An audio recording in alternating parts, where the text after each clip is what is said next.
Nos salimos en 10 segundos, ¿eh? Ay, es que, perdón.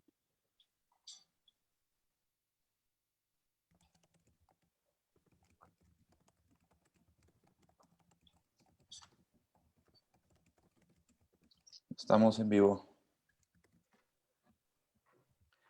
Hola, buenos días a todos y a todas. Es un placer y es un gusto tenerlos aquí en la primera sesión de trabajo de la Orquesta Sinfónica Nacional y Gran Coral Esperanza Azteca. Les pido a todos que por favor se acuerden, a todos los integrantes de la Gran Coral y de la orquesta, de cambiar sus nombres y poner su nombre y su instrumento para poder ir preparando los grupos de trabajo una vez que termine la plática.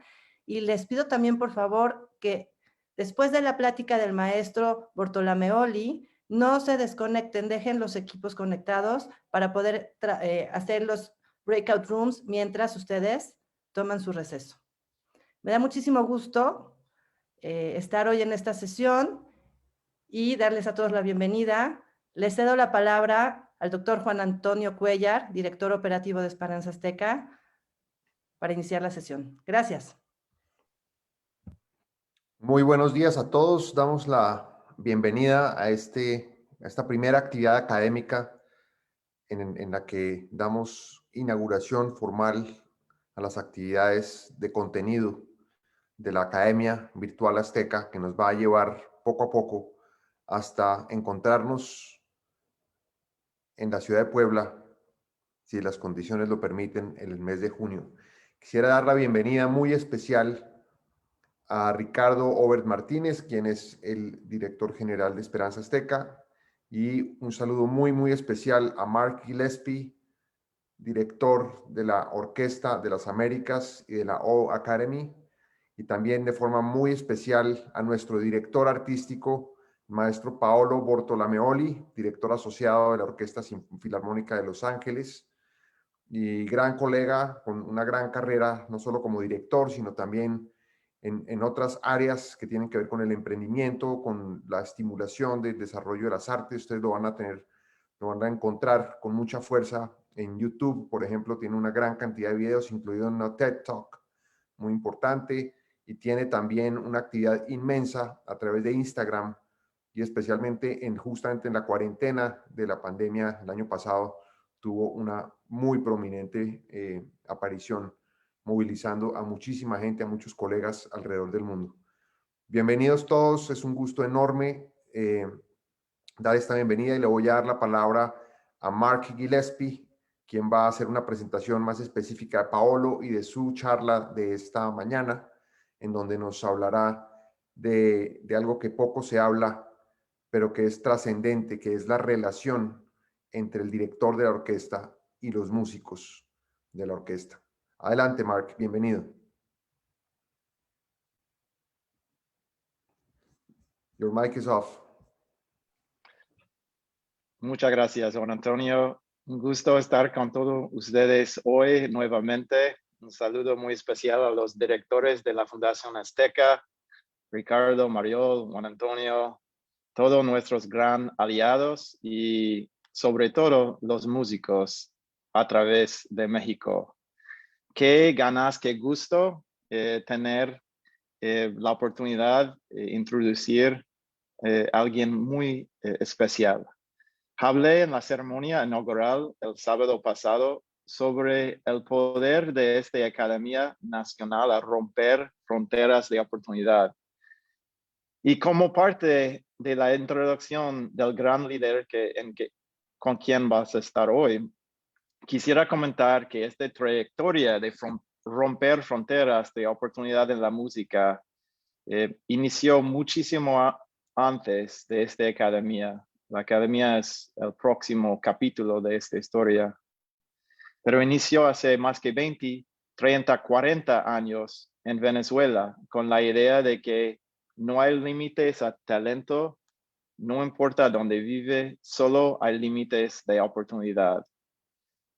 Cuando escriben la historia de la música del siglo XXI, estoy seguro que la primera frase será sobre el renacimiento y el crecimiento de la orquesta en el Nuevo Mundo, a decir, en las Américas, como una fuerza de transformación social, inspirado por el ejemplo del sistema.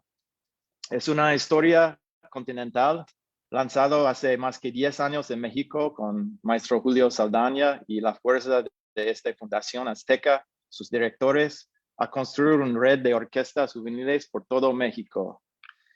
En 10, 15, 20 años estoy también segurísimo que algunas entre ustedes van a estar líderes de orquestas mundiales, orquestas que ahora parecen muy largos en todos los sentidos, pero que van a estar muchísimo más cerca con los años. Y la prueba de esta visión es la historia de Gustavo Dudamel, quien abrió la puerta para un continente a los lugares más destacados de la música clásica. Para los últimos 10 años, una persona en el mundo, un gran amigo y aliado a él, ha estado más cerca que nadie a esta increíble historia con Gustavo en el mundo. Y ahora es como Gustavo, un embajador, una estrella, una inspiración, un ejemplo para las Américas en el mundo. Pero la historia de esta persona no solo es mundial como Gustavo, también es una historia de comunidades, conectado a muchísimos lugares locales en las Américas, desde Santiago hacia barrios de Los Ángeles, desde Bogotá hacia Buenos Aires y muchísimos lugares en nuestro continente donde la música tiene un papel muy importante y muy local. Es alguien tan en casa en el Walt Disney Hall que un teatro comunitario en su país nativo, Chile. No puedo pensar en ni imaginar una mejor inspiración, un mejor artista a liderar ustedes en este histórico academia, una persona que admiro tanto y estoy seguro que ustedes van a admirar a través de su trabajo con él.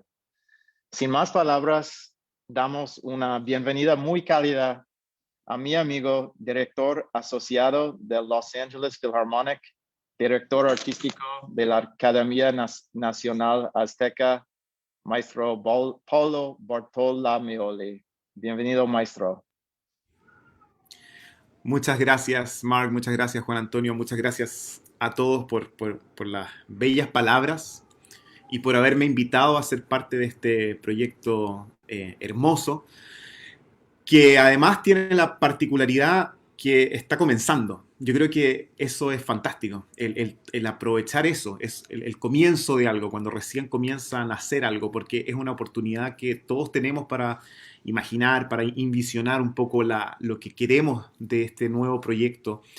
Una de las cosas importantes que dijo Mark, y yo creo que es crucial, es la responsabilidad y al mismo tiempo la oportunidad que tenemos en el presente de transformar una orquesta no solamente en un medio para hacer música y para encontrarnos a nosotros desde lo que nos apasiona, sino que se transforma en este agente de cambio social, de cambiar vidas.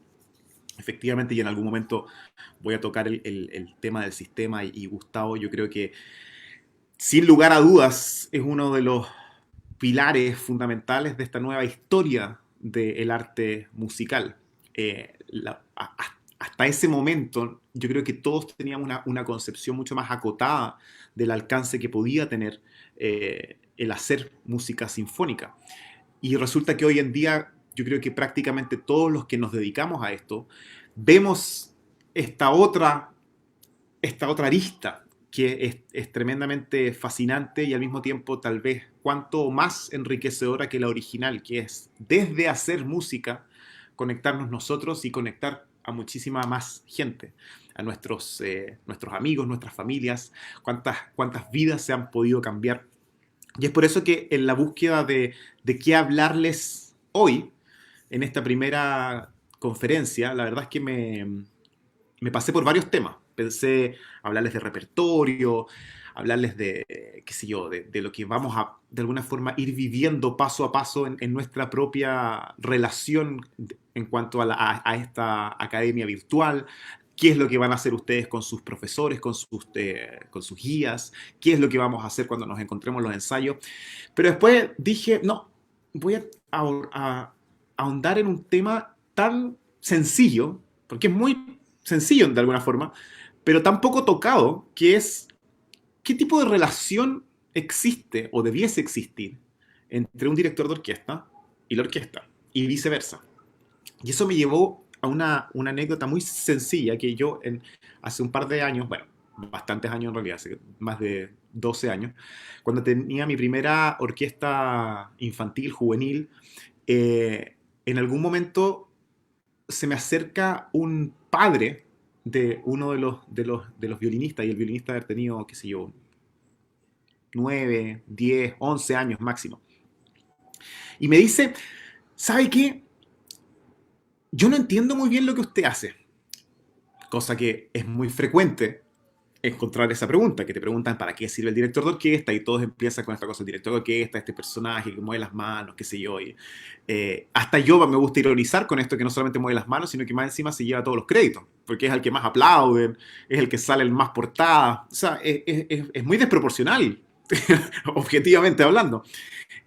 Pero lo que él me quería hacer ver no era solamente yo no entiendo lo que hace usted, sino que en realidad mi hijo tampoco está muy seguro qué es lo que tiene que esperar de usted. Porque, claro, él está ahí con su violín intentando dominar este instrumento, un niño que recién está aprendiendo cosas, tiene su tutor, tiene sus clases, tiene un instrumento que de alguna forma lo está recién conociendo, y además tiene su sesión de ensayo orquestal 2 veces a la semana, y cuando va simplemente se sienta al lado de otro que debe estar más o menos en las mismas condiciones, tal vez sabe un poco más, a lo mejor ya hizo un concierto con esa orquesta, o a lo mejor es la primera vez y tampoco entiende nada, pero tampoco se atreve a preguntarle al de al lado, oye, ¿qué está haciendo este señor? O sea, la verdad es que se empieza a generar esta como bola de nieve que de alguna forma nunca nadie responde. O sea, nunca nadie hace un curso introductorio de el director de orquesta sirve para esto, o esto es lo que debiésemos esperar del director de orquesta, o para esto sirven sus gestos, esto quieren decir sus gestos, o cuando habla, ¿por qué interrumpe? ¿Por qué me interrumpe? ¿Por qué dice de nuevo? Todas esas cosas que de alguna forma cada miembro de la orquesta se acostumbra y va sacando sus propias conclusiones, me llevaron a pensar, oye, en realidad, como que nunca queda muy claro qué es lo que se espera de esta relación profesional. Entonces, en base a eso, empecé a construir una especie como de punteo mental. Y dije, bueno, lo primero, que no es difícil de encontrar obviamente en un Wikipedia o en una buena búsqueda de Google, va a ser cuáles son los orígenes de la dirección de orquesta. Y todos podrán encontrar que la dirección de orquesta surge de forma muy orgánica por una necesidad física, básicamente, una necesidad acústica. Los grupos instrumentales se hacen numerosos, y al hacerse numerosos se hace indispensable que alguien lleve el tempo. Básicamente es eso. Y de ahí surge obviamente la figura del concertino, que es tremendamente importante. Tan importante que yo sigo considerando que el concertino es y debe ser la mano derecha del director de orquesta, porque sigue siendo el músico líder que al mismo tiempo está tocando. Por ende, es esencial su figura. Pero después, claro, los grupos se hacen más numerosos, la instrumentación se hace más rica y más diversa, los compositores se ponen cada vez más ambiciosos, en el buen sentido de la palabra, en cuanto a encontrar colores, a encontrar fuerzas orquestales, y obviamente la figura de este líder va mutando. Y se encuentra en un momento histórico ya metidos muy en el romanticismo, porque hasta antes de llegar al romanticismo, el director de orquesta seguía siendo este líder más que nada para aglutinar, para hacer que esto no se desarme, que la cosa siga manteniendo el tempo, que vayan todos en la misma dirección. Y del violinista del barroco pasamos también al clavecinista, al pianista del clasicismo también. El mismo Mozart dirigía desde el piano sus conciertos para piano. Era una cosa muy orgánica, esta cosa de liderar y tocar. Entonces, la pregunta es, bueno, ¿pero cuándo se independiza? Y se independiza en realidad en el romanticismo. Como decía, por una parte, por razones circunstanciales del crecimiento exponencial que van teniendo las agrupaciones, y por ende se necesita de alguien que ya vaya liderando con más fuerza este mantenerse unidos. Además, por una cosa espacial, evidentemente no se puede esperar que alguien que está por ahí atrás escuche con claridad lo que está pasando acá adelante. Para un mismo violinista en un tutti, el que está metido en el tercer atril escucha al que tiene acá, al que tiene aquí y al que tiene allá. O sea, está rodeado de violines. Difícilmente también va a tener esa conciencia sonora prístina de qué es lo que puede estar pasando en el otro extremo, que está tocando el segundo clarinete. O un trombón que después del segundo trombón, después de tratar de mantener su afinación entre el primero y el tercero y la tuba, toca un fortísimo, un acorde de, qué sé yo, fa menor, difícilmente va a ser capaz de escuchar con claridad el pizzicato que lo estaba acompañando en el primer atril de los segundos violines. Entonces, por razones acústicas, evidentemente, se necesitan oídos más limpios, más claros, que estén facultados un poco para mantener esto. Pero la gran separación ocurre cuando en el romanticismo dos figuras cruciales, dos compositores, Mendelssohn y Wagner, plantean dos caminos distintos a la dirección de orquesta. Uno que está muy obsesionado con llevar a cabo todo lo que está escrito en la partitura y no salirse de ahí, y otro que de alguna forma quiere encontrar en el director de orquesta al intérprete de lo que está ocurriendo. Y esto ya empieza a poner las cosas en una nueva perspectiva. Porque antes de esto, nunca había nadie considerado que el director de orquesta era el intérprete de lo que estaba ocurriendo. El director de orquesta simplemente ayudaba a que esto pasara. Ahora, ahí es donde me quiero detener también. Todas estas cosas tienen que ver con la relación que eventualmente uno debiese esperar entre el director y la orquesta. Porque la interpretación como tal, nosotros podemos definirla un poco desde la etimología de la palabra. Efectivamente es eso, es interpretar. No es reproducir, no es simplemente llevar a cabo estos sonidos que están en una partitura, sino que hay que interpretar todos estos símbolos, toda esta información. ¿Cuáles son los parámetros que no se pueden interpretar? Las alturas y los ritmos. Todo lo demás es interpretable. El tempo es interpretable. Cuán rápido, cuán alegro es un alegro, cuán largo es un largo, cuán corta es una nota corta. Y así, cuán piano es un piano. O sea, hay demasiada información que procesar y sacar conclusiones. Y también, desde un punto de vista como desde el sentido común, mientras más personas se tengan que poner de acuerdo en una conclusión, más difícil va a ser llegar a consenso y que la interpretación simplemente brote. Por ende, uno como que empieza a adivinar que se necesita un agente que aúne criterios, que saque conclusiones, que tome decisiones. Sin embargo, y aquí es donde yo ya empiezo a ver como caminos no tan separados, sino que bastante complementarios, yo creo que la música sí es un lenguaje tremendamente orgánico. Sí es muy natural y en un sentido profundo. De alguna forma brota de un entendimiento casi biológico de nuestra relación con los elementos musicales. El ritmo y el latir del corazón, el canto, la respiración y nuestro cuerpo como un propio instrumento musical. El entender la fluctuación de un tempo, acelerar, desacelerar, eso es lo que nosotros hacemos básicamente con nuestra vida misma todos los días. Nosotros sabemos de eso. Sabemos desde nuestra existencia. No es necesario leer acelerando y retardando, rubato, espera, para de alguna forma vincularlo con aspectos que tienen que ver con nuestro propio comportamiento. Por eso es que yo siempre creo que la búsqueda de la interpretación, más que sentarse a sacar cálculos, tiene que ver más con encontrar la organicidad de este lenguaje que tenemos enfrente y cómo nosotros nos relacionamos con ese lenguaje. O sea, de alguna forma hay una especie de instinto natural en nuestra manera de hacer música. Pero sí es cierto que hay muchos más problemas que resolver en una orquesta que simplemente entender, claro, un acelerando, un retardando, una espera, o a cuánto pulso de metrónomo va a ir un alegro. Obviamente hay cosas más precisas, más puntuales. Por ejemplo, que un pizzicato suene junto, que un acorde esté bien afinado, que que de alguna forma los balances funcionen. Todas esas cosas evidentemente tenían que ver con una especie de toma de decisiones. Entonces, en ese especie como de híbrido entre dejar que la música sea a partir de su información, o sea, de lo que está impreso, y nuestro propio sentir, es que empieza a surgir esta nueva figura, que es el director de orquesta como intérprete, como el que finalmente tiene la respuesta a esta especie como de comunicación entre el mensaje divino del compositor y su legado, que es esta tinta en un papel, y el director como medium entre eso y los músicos. Y ahí entramos al siglo XX.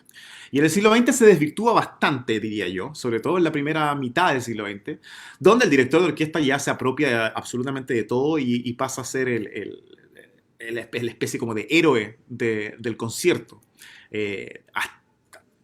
En grados incluso hasta, yo te diría, desagradables en algunos casos, que no mencionaré, por supuesto, con respeto a todos los maestros de la historia de la dirección de orquesta, pero donde esta especie de actitud casi como de semidios, como de ser el enviado directo del compositor, de alguna manera yo siento que se interpuso mucho entre justamente el mensaje, que es la partitura, y lo que todos nosotros como músicos, y ahí me incluyo como director de orquesta, todos nosotros debiésemos buscar como un fin común. Y ahí es donde comienza un poco la diferencia entre entender la dirección de orquesta como jerarquía o como liderazgo. Yo me quedo con siempre. Yo creo que el liderazgo difiere de la jerarquía justamente porque no parte desde el poder que tiene, sino que parte justamente de la posibilidad que tiene de que a través de lo que dice, de lo que muestra, de lo que escucha, comienza una especie de inevitable diálogo en búsqueda justamente de este bien común musical. Y ahí es donde el director de orquesta empieza a mutar y nos encontramos hoy en día, en los últimos, yo diría que 20, 15 años, y sobre todo muy afianzado con la figura de un director de orquesta como Gustavo Dudamel y todos los que de alguna forma lo secundan en cuanto a ese concepto colaborativo, a que el director de orquesta en realidad es el líder de un gran equipo. Y este equipo lo que tiene que hacer finalmente es hacerse tan responsable de lo que les corresponde, como también esperar cosas del director de orquesta.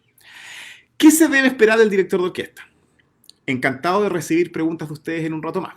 Ahora yo voy a dar mis puntos de vista. Yo creo que el director de orquesta efectivamente tiene que ser una persona que llegue muy preparado, muy conocedor de la partitura y todo lo que tiene que ver con una partitura en cuanto a lo que la resguarda, es decir, contexto histórico, qué estaba ocurriendo en ese momento, sociopolítico, qué le estaba pasando al compositor, qué obras estaba escribiendo el compositor al mismo tiempo, qué obras estaban escribiendo otros compositores al mismo tiempo, en qué sentido la obra en cuestión tiene de alguna forma rupturas con lo que estaba pasando, cómo es influyente en lo que viene, para qué orquesta fue escrita, esta orquesta en qué momento de su historia estaba sucediendo, era una orquesta profesional, era una orquesta no tan profesional, era una orquesta de ópera, tenía la flexibilidad de una orquesta de ópera, qué instrumentos utilizaban, y así uno puede llegar a conclusiones con respecto a los arcos que se pueden tomar, qué decisiones de arco se pueden tomar, qué color,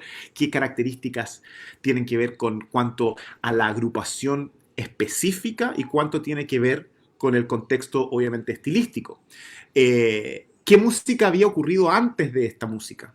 Es decir, ¿cuál era el punto final? Cuando uno, por ejemplo, habla de una obra como la Heroica, vamos a hablar de obras que todo el mundo conoce, la Heroica de Beethoven. La Heroica de Beethoven hoy representa una piedra angular para todo lo que ocurrió después y todo lo que había ocurrido antes. Pero nosotros tenemos una perspectiva mucho más generosa de lo que ocurre porque justamente han pasado mucho tiempo. Entonces podemos saber qué grado de injerencia tuvo finalmente una Heroica en Tchaikovsky, en Brahms, en Wagner, en Stravinsky, en Schoenberg. Lo podemos ver, lo podemos comprobar, lo podemos comparar. Pero también hay que ponerse en el caso específico de cuando la Heroica era solamente la última obra estrenada. Eso era todo. Esa era realmente ya la guinda de la torta en cuanto a lo moderno. Eso era Eso era todo. Ahí estaba toda la información, todo el rupturismo, todo el salvajismo, todo lo revolucionario de este personaje contestatario, político, rockero, como me gusta decirle a Beethoven muchas veces. Y en eso creo que los intérpretes, y en este caso el director de orquesta, tienen esa responsabilidad, hacerse de esa música como si esa música hubiese sido entregada en la mañana del ensayo por primera vez y llegó fresca a tus manos. Y todo lo que nosotros tenemos como referencia es todo lo que se había escrito antes y no después.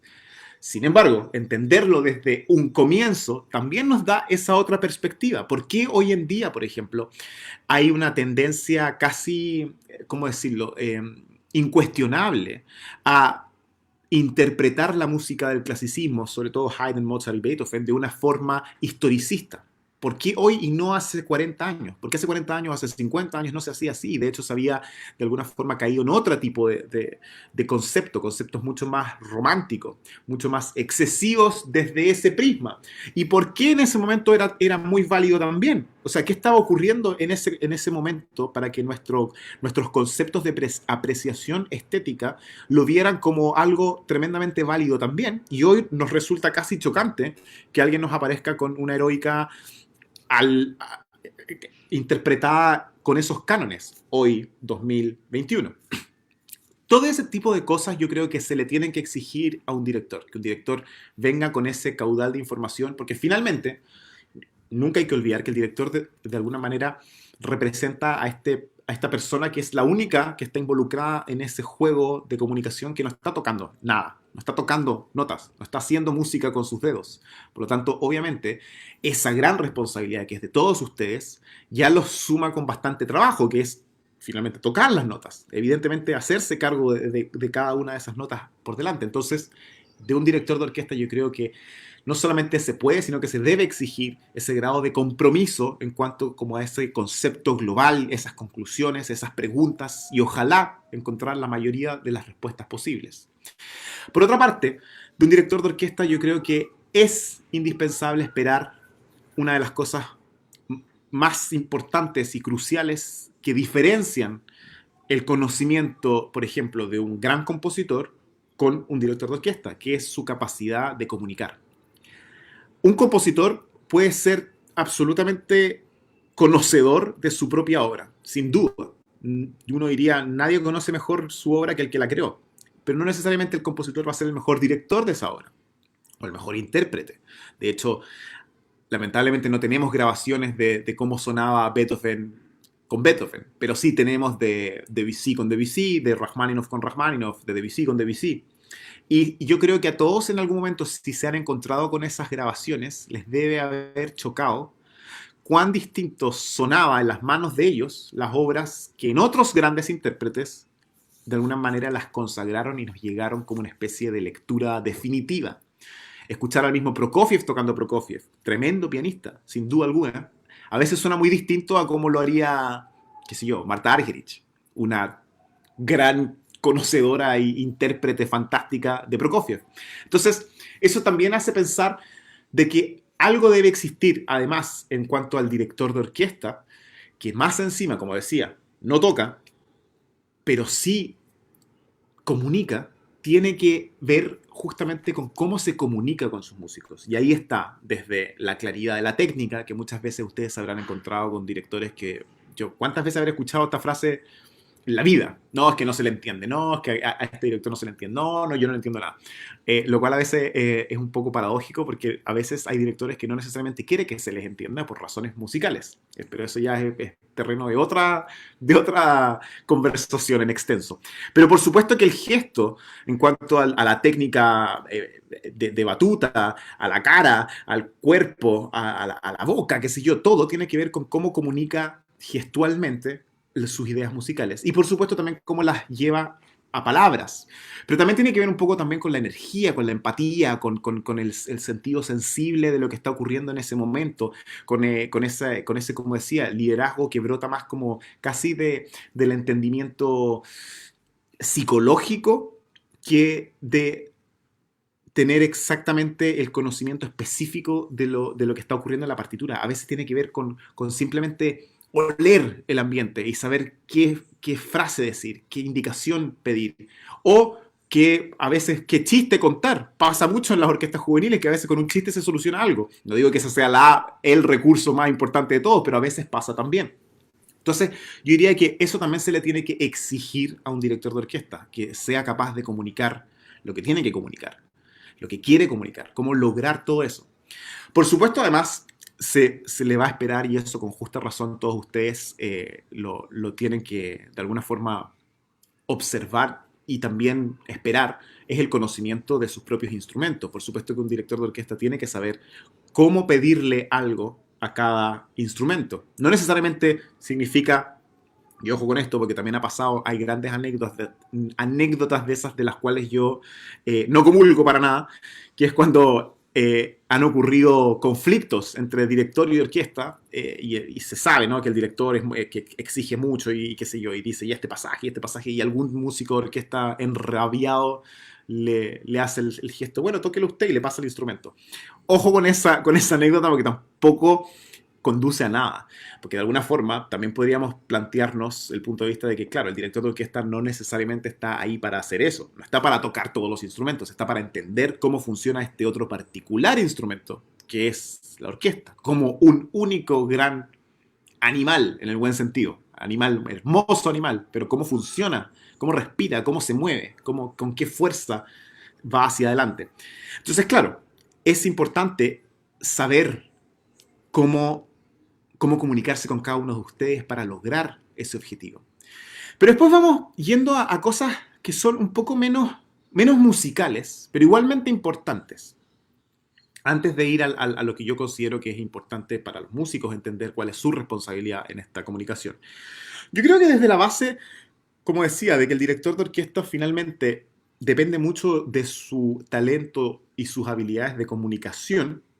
Yo creo que hoy en día, en el tiempo que estamos viviendo, y sobre todo con casos tan emblemáticos como justamente lo que ocurrió con el sistema, lo que ocurrió con Gustavo, y así muchos otros también, hoy en día yo creo que una de las responsabilidades importantes, no solamente del director de orquesta, sino que de la comunidad musical general, tiene que ver con nuestra responsabilidad de comunicarnos con nuestra audiencia.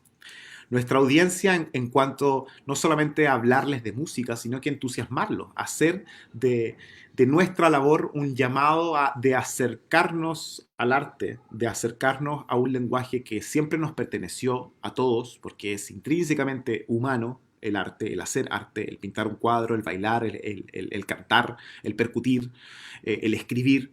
Todo eso viene desde los orígenes del hombre. Por ende, nunca ha dejado de ser nuestro lenguaje más esencial, primitivo, pero al mismo tiempo también más universal. Y en ese sentido, yo creo que hoy en día, yo creo que todos nos hemos dado cuenta de cuán difícil está siendo a veces llevar ese mensaje, llevar gente a que llenen un teatro para escuchar una sinfonía. Pero al mismo tiempo, creo que nos hemos dado cuenta, para ser muy justo y muy pegado a la verdad, también somos testigos de cuán grande es el impacto que sí tiene el arte en nuestro entorno, en nuestras familias, en nuestras propias vidas cuando finalmente nos decidimos a dedicarnos a esto. Cómo esta búsqueda permanente por la belleza, por encontrarle sentido a estímulos estéticos, trasciende todo eso y nos transforma en personas más sensibles, más empáticas, más concentradas, más apegadas al trabajo en equipo, a tantas otras cosas. Entonces, yo siento que hoy en día esta labor de liderazgo ya trasciende lo que ocurre en las paredes de un teatro y en el tiempo de un ensayo y un concierto, sino que se transforma en una especie como de estandarte de vida, como de decir, es que lo que nosotros hacemos importa mucho. Y eso es de alguna manera una responsabilidad de cada uno de nosotros con nuestro colectivo que nos rodea.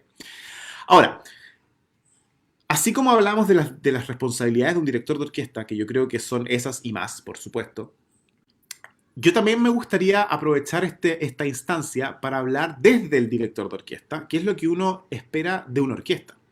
Porque yo he ido aprendiendo en el camino y en la experiencia que muchas veces hay cosas que efectivamente no se les dice a una orquesta o a los miembros de una orquesta cuando están justamente en procesos de formación y finalmente se transforman en especies como de de códigos, pero que se van aprendiendo en la práctica, en el paso de una orquesta juvenil a una semiprofesional, de una semiprofesional a una profesional, en las audiciones, qué sé yo, tantas de esas cosas que finalmente la vida misma te va enseñando, pero que en realidad debiesen quedar claras. Por ejemplo, yo me acuerdo hace unos años cuando estaba estudiando en Peabody, mi profesor de ese entonces, Gustav Meyer, una vez que yo estaba dirigiendo para una clase y justamente ensayando, me acuerdo que había un problema de afinación en la madera, un tema de un acorde. Entonces, yo venía muy como con el entrenamiento que había tenido en Chile de orquestas juveniles, donde afinar un acorde era pan de cada día. O sea, era algo que uno tenía que saber qué hacer y había que hacerlo. Y que no, que la tercera, que no, que la quinta, qué sé yo. Y los balances hasta lograr... Y uno podía pasar un buen rato afinando un acorde. Y ahí Gustav Mahler me para y me dice, eso nunca lo puedes hacer en una orquesta profesional porque es lo más ofensivo que le puedes hacer a una fila. Y yo quedé así como, ¿qué? Entonces me dice, sí, me dice, de alguna forma, el código de profesionalismo de una orquesta profesional se mide en cuanto a la responsabilidad que ellos tienen con respecto a su rol y su pertenencia en una fila. Justamente estamos hablando de filas donde cada miembro de esa fila es una voz distintiva. Obviamente no podemos entrar a hablar de un tutti de orquesta, de cuerdas porque es distinto. El comportamiento de un tutti es muy distinto. Pero una familia de vientos, un acorde de metales, sí, me decía mi profesor, sí depende un poco de cómo proyectan su propia personalidad en cuanto a su compromiso serio profesional con respecto a la orquesta. Entonces, la afinación, por ejemplo, me decía, eso es una de las cosas que ellos tienen que saber hacer y tiene que ser parte de su responsabilidad, estar afinados. Y estar afinados no solamente tiene que ver con tener un afinador adelante, eso también me ha pasado. Me ha pasado, obviamente no voy a decir nombre, pero me ha pasado en algún ensayo que me han utilizado como argumento decir la persona puntual que él está afinado, porque así lo indica su afinador. Lo cual, como ustedes sabrán, no es garantía de nada, porque en el trabajo colectivo concertante que tiene una orquesta, la única afinación que vale es la afinación del conjunto, no la afinación que te va a dar a ti solo y exclusivamente el afinador electrónico. Entonces, por eso ese trabajo es escuchar y es ser consciente de qué parte del acorde está haciendo tu nota en ese momento y cómo cuando cambia la armonía, en qué se transforma y cómo el color de esa armonía y de ese momento específico en cuanto a la orquestación y de ese momento específico en cuanto a la música también va a determinar tu conciencia de cuál o tal técnica o recurso mecánico utilizar para que esa afinación se ajuste a esos criterios estéticos que le van a dar sentido a ese momento en cuanto a lo particular y a su comportamiento en el conjunto integral. Entonces, eso fue muy importante saberlo y efectivamente me ha pasado ya dedicándome profesionalmente y dirigiendo orquestas que ya con un nivel, digamos, profesional sin lugar a dudas, digamos, y de gran nivel, que efectivamente la afinación es uno de los grandes estandartes en cuanto a ese compromiso y esa conciencia de tu participación y tu rol en cuanto a la pertenencia de la orquesta desde tu fila y con tus colegas. Por eso es que juntarse a afinar, llegar antes. Ustedes sabían, por ejemplo, alguien me dijo que una de las cosas que más les llamaba la atención, por ejemplo, de escuchar, por ejemplo, al segundo oboe de la Filarmónica de Berlín, estar practicando notas largas. O sea, uno pudiese decir, pero ¿cómo? Si eso ya lo tiene dominado. O sea, bueno, y ahí, con esa fijación de búsqueda del perfeccionamiento y de búsqueda, insisto, de su propio compromiso con respecto a la fila. Después, en cuanto a las cuerdas, por supuesto que, y ahí vuelvo a lo que decía antes, el tema de ser codo a codo, mano derecha con el concertino. Porque claro, uno podrá decir ya, sí, hay que definir los arcos. Pues sí, por supuesto que hay que definir los arcos. Y muchos directores viajan con su material, con los arcos escritos, porque esos son los arcos que quiere utilizar. Eso no quiere decir de que todos los directores tengan que venir con los arcos, porque efectivamente Depende de muchas cosas. Depende de la orquesta que vas a dirigir, del tiempo de ensayo que tienes, depende del el grado de confianza y de relación que tengas con esa orquesta como para llegar y decir quiero que se hagan estos arcos, porque eso puede también resultar una especie como de confrontación en cuanto al liderazgo de lo que pueden tener, lo que pueden decir los jefes de fila. Entonces tampoco hay que siempre llegar con esa solución. Pero por supuesto que el hecho de tener un buen líder de fila en cuanto al concertino y su propia relación con los jefes de fila de toda la sección de cuerda va a llevar a una solución de problemas mucho más rápida si es que son capaces de proyectar eso también, no solamente con la indicación de si el arco es para arriba y para abajo, sino que con la cantidad de arco, con el color que se busca, y que todo eso tenga que ver con insisto, con esta idea colectiva de que todos somos parte de un gran equipo. El director se va a comunicar con el concertino y el concertino se va a comunicar con los jefes de fila y los jefes de fila se van a conectar con su fila, pero hasta el último atril todos tienen que tener ese mismo compromiso y todos tienen que estar siempre pendientes de la cantidad de arco, de la posición, por supuesto, ni hablar de la dirección del arco, eso es evidente porque lo tienen escrito, pero todo lo demás tiene que ver con su compromiso personal con respecto a ese engranaje complejo que tiene que ver con una orquesta. Cuando hablamos de un pizzicato, por ejemplo, la cosa más sencilla del mundo, la otra vez lo hablábamos justamente después del lanzamiento.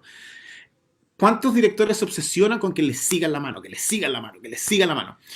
Cuando de repente la solución más simple es que el único que te siga la mano es el concertino, y el concertino con el movimiento integral de su cuerpo va a liderar a toda la sección de cuerda. Y ahí ya sería casi contradictorio ponerse a pelear que no, síganme a mí, si lo que importa es que finalmente suene junto o suene con un color específico. Eso también pasa con el ataque de ciertos acordes. ¿Cuántas orquestas ustedes habrán visto con esa cosa a veces incómoda de ver, de que el director hace así y de repente como 2 segundos después, ¡pah!, suena el acorde y suena junto y suena perfecto?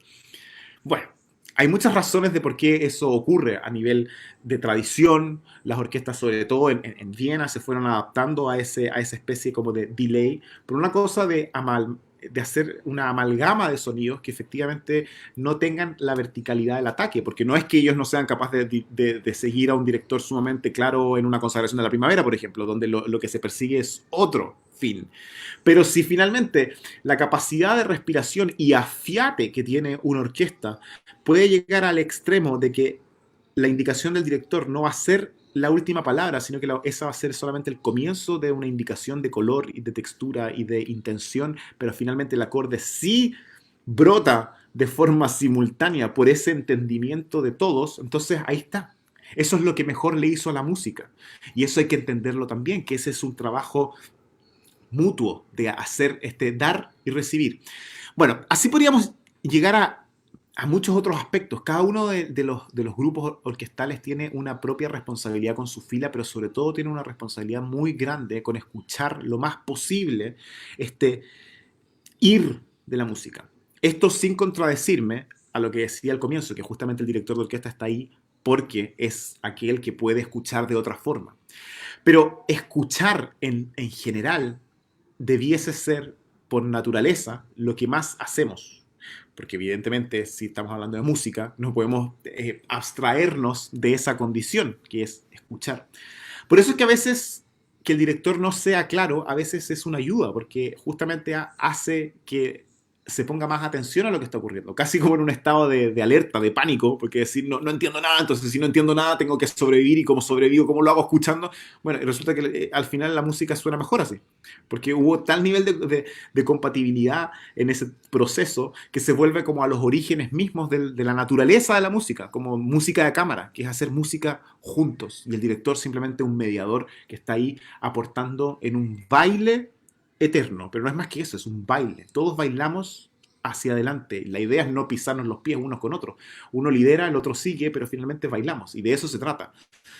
Y se baila escuchando y siguiendo también las directrices que tiene que ver con compartir responsabilidades. El director de orquesta nunca va a tener la última palabra en todo. Y la orquesta va a tener mucho siempre que decir también.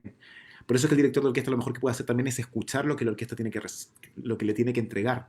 Ese esa comunicación entre lo que ustedes dan, lo que el director recibe, lo que el director sugiere, lo que ustedes sugieren, todo esto en una comunicación permanente, creo yo, es el camino más fructífero para una relación tanto profesional, humana y finalmente artística. Porque yo sigo pensando de que la búsqueda de ese como diálogo natural va a brotar justamente de la naturalidad que tenemos nosotros para entender el lenguaje musical.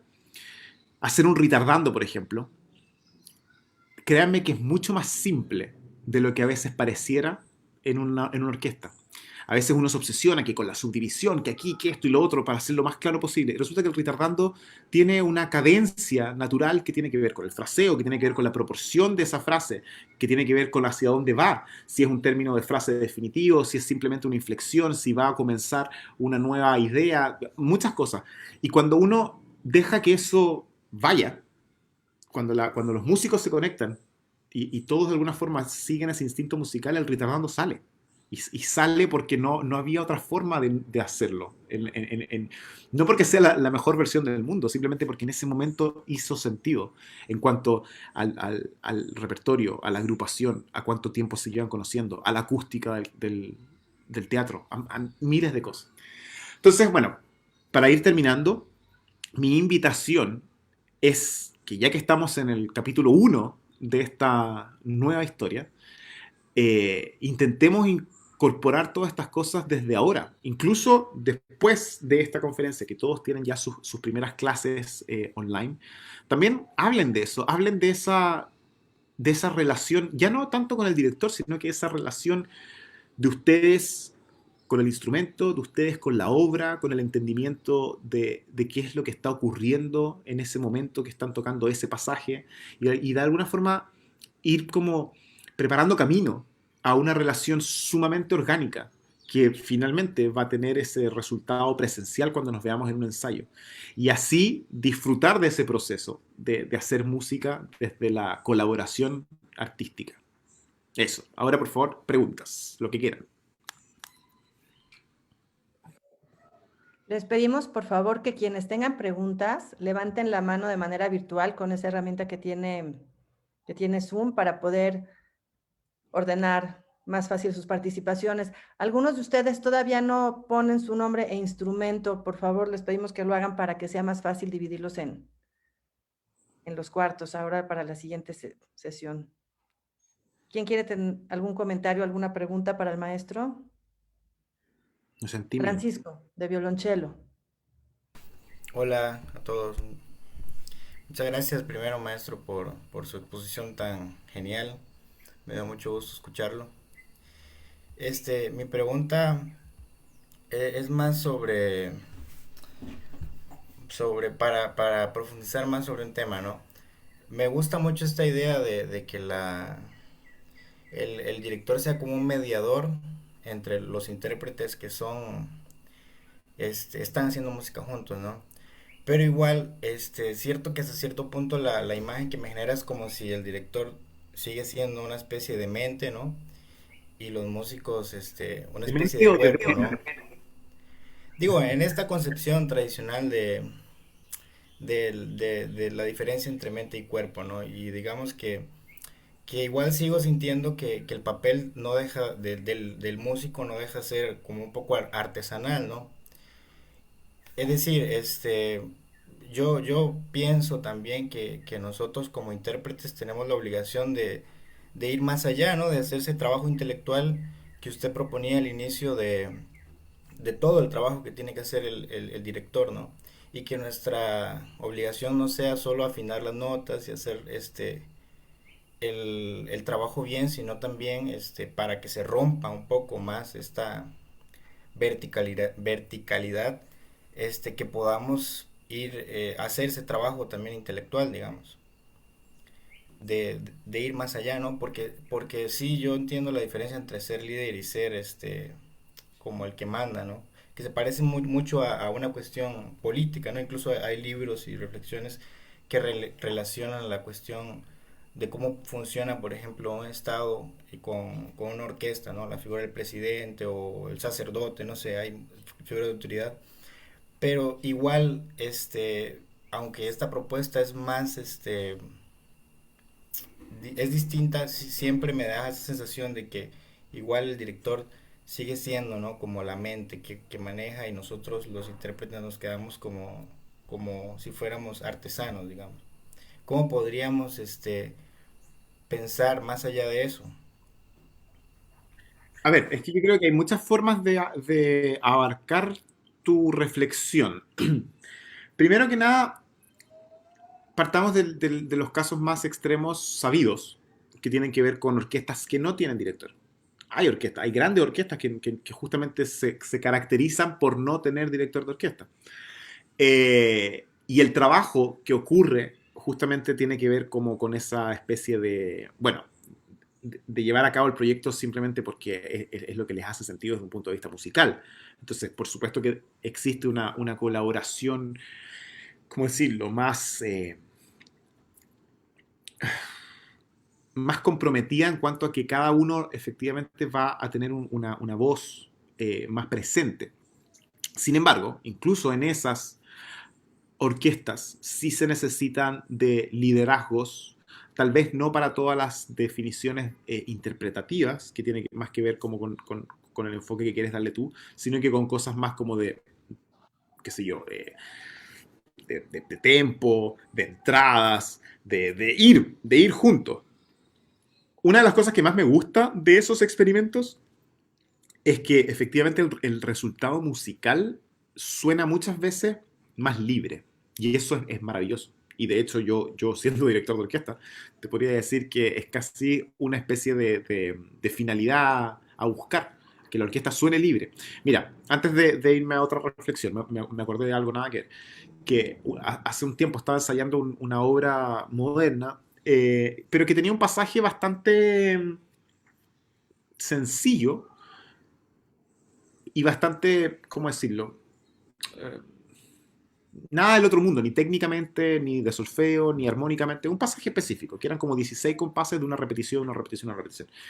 Pero lo estaba haciendo con orquesta juvenil, justamente. Entonces, en ese momento hice el experimento de que, bueno, ensayábamos, y el único problema que ocurría es que no estaban juntos. No estaban juntos. Todos tenían semicorchea, todo era como taca taca tiki taca taca taca tiki taca taca taca tiki taca taca taca tiki taca taca taca tiki taca taca taca tiki, todo el rato así, todo el rato, como 16 compases.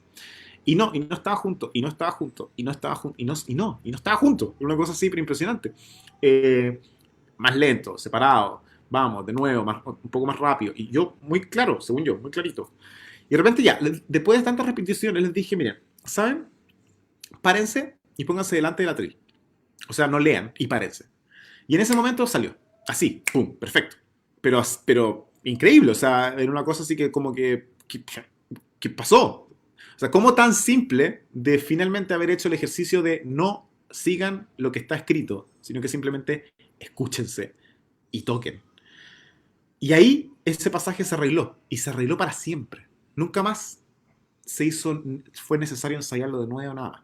Ok, ahí no hay tantos factores interpretativos en cuanto a fraseo, a balance, sino que era una cosa más mecánica, que era como toquen juntos. Pero la respuesta o la solución al problema es exactamente la misma que en un experimento de tocar una sinfonía, qué sé yo, de Mahler sin director de orquesta, que finalmente es escúchense, o sea, conéctense con la musicalidad y con su entendimiento de la música como grupo. Por supuesto que también está el factor de no tener la partitura por delante, que eso también es sumamente decidor. Habrán escuchado muchas veces, a lo mejor, esa especie de chiste que dice que si quieren poner muy nervioso a un músico rockero, tienen que poner una partitura por delante, y si quieren poner muy nervioso a un músico clásico, sáquensela. Y básicamente eso es lo que ocurre, o sea, somos demasiado dependientes de una partitura, y eso nos reduce nuestro nivel de sensorial y de escuchar y de entendimiento del fenómeno de comunicación entre tú y el otro, el de al lado, incluso el que tienes aquí mismo. No estás realmente escuchando y conectándote, justamente, y ahí retomo, porque está ese entendimiento de una responsabilidad adjudicada desproporcional al director de orquesta. Porque justamente hay un exceso de preocupación de estar siguiendo al director de orquesta, porque el director de orquesta al parecer tiene las respuestas y tiene la última palabra. Y a donde yo quiero apuntar con esto es que, evidentemente, comulgo con la idea tuya de que yo creo que cada músico tiene una responsabilidad personal artística en cuanto al grado de compromiso que le pone a su estudio, a investigación, a leer, a saber lo que realmente está pasando más allá de las partituras. Pero también es cierto que la vida real, lo profesional, no siempre te regala la oportunidad de alguna forma compartir más democráticamente, que es un poco lo que tú me tratabas de decir, en un ensayo, porque simplemente no da el tiempo, simplemente no se puede. O sea, de repente una orquesta profesional tienes 2 ensayos y conciertos y ya. Entonces, evidentemente, en ese sentido, por razones circunstanciales, el director de orquesta tiene que tomarse más atribuciones en cuanto a como, ya, esto así, esto asá, esto aquí, esto acá. Pero en ese ir de toma de decisiones, justamente, y ahí voy a tomar de nuevo el ejemplo de la orquesta juvenil o de una orquesta profesional así de máximo nivel, la idea está en que de forma tácita, de forma implícita, ese compromiso del músico no tiene que ver tanto con seguir o no seguir las indicaciones del director, sino que tiene que ver con justamente tu compromiso como parte del todo. Y eso tiene que ver con escuchar, tiene que ver con haber estudiado también tu parte antes de llegarla lo más suelta posible técnicamente. Aún así, insisto, a veces las circunstancias no permiten tanto tiempo, pero por eso, en esos detalles es donde se ve ese compromiso del músico con su rol en el todo. Y así entonces es que este otro líder, no jefe, líder, también cumple otra función en ese todo. Y eso es como liderar. Y ahí es donde yo siento que es difícil de describirlo con palabras. Yo siento que cuando cada uno está metido en eso, o sea, mucha diferencia va a hacer que un violín, que un atril de violines simplemente esté con una parte del ojo siguiendo la batuta y tratando de resolver su pasaje, que ese mismo violinista haber llegado con un conocimiento integral de sus notas, técnicamente resuelto, saber que esta sinfonía es tal sinfonía, que se circunscribe a tal estilo, a tal periodo, a tal compositor, y todo eso está tan, de alguna forma, incluido en su cuerpo y en su mente, que ese ejercicio de seguir ya no es seguir a ciegas, sino que es seguir desde un compromiso con el otro, con el vecino, con tu instrumento, y con el resultado final. Y ahí es donde obviamente si haces una buena conexión con ese líder, te vas a dar cuenta que el líder no está forzando nada, simplemente está haciendo su parte del trabajo, que es aunar a todos estos otros líderes para que vayan por el mismo camino. Muchas gracias, maestro. Baltasar Díaz, habías levantado la mano. Sí, hola. Sí, claro. Buenos días. Muchísimas gracias por la plática, maestro. Yo quería saber un poco más, si nos podía platicar un poco más sobre cómo se transforma esa simbiosis que hay entre el director y la orquesta cuando pasa a ser el director un educador a un líder de una orquesta juvenil, de una orquesta estudiantil a una orquesta profesional. La relación cambia, el rol cambia. No sé, el diálogo entre esos líderes que menciona cambia. ¿Cómo ha sido su experiencia yendo de trabajar con ensambles juveniles a ensambles profesionales? Gracias. Mira, yo te diría que sin duda cambia mucho y al mismo tiempo no cambia nada. Son las dos cosas complementarias y excluyentes.